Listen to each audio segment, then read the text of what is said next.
দেখো তোমার ভিডিওটা কোথা থেকে দেখছে, কোন দেশ থেকে দেখছে এটা তুমি জানো না, ঠিক আছে? কোথা থেকে ফলোয়ার আসছে, কোথা থেকে কোন কান্ট্রি থেকে দেখছে সেটা আমরা কেউ জানি না, ঠিক আছে? তা একটা একটা করে যেরকম কবিতরে সরিষের দানা যেরকম বেছে বেছে খায় না, তা সেরকম বেছে বেছে আমাদের লাইক কমেন্ট শেয়ার করে না, সেই মানুষগুলোকে আমরা ধন্যবাদ জানানো দরকার, ঠিক আছে?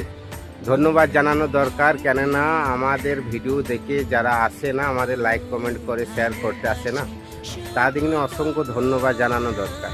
কেননা তোমার ভিডিও এক তো চেনাশোনা মানুষ দেখে, চেনাশোনা মানুষ হতে তোমার লাইক কমেন্ট করবে না, কেননা অন্য মানুষই করবে, কেননা তারা চায় যে তুমি সফলতা পাও এই রাস্তায় এসেছো যখন, আর একটু আগিয়ে যাও, ঠিক আছে? তা অন্য মানুষ যখন করবে না, তো যারা আসছে তাদের কিন্তু অবশ্যই ধন্যবাদ জানাবা, ঠিক আছে? আর অন্য অন্য মানুষ কোন কান্ট্রি থেকে দেখছে এ তো আমরা নিজেও জানি না, তাদের ভালো লাগছে অবশ্য দেখছে, ঠিক আছে? আর সাপোর্ট করছে।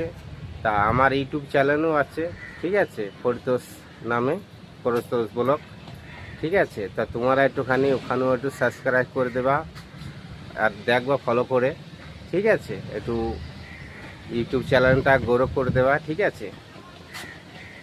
দেখো কোথা থেকে কি দেখছে দেখছে সেটা তোমার প্রশ্নটা নয়, প্রশ্নটা হচ্ছে তুমি মানুষের সম্মান দাও, মানুষের সম্মানের হাতে চলাফেরা করো।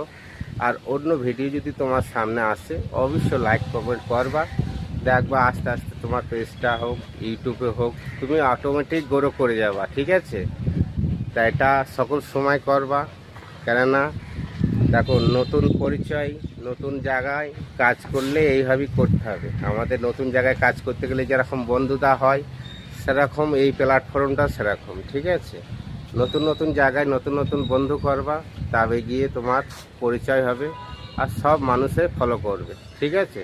ভিডিওটা যদি ভালো লাগে অবশ্যই লাইক কমেন্ট করবা, ঠিক আছে?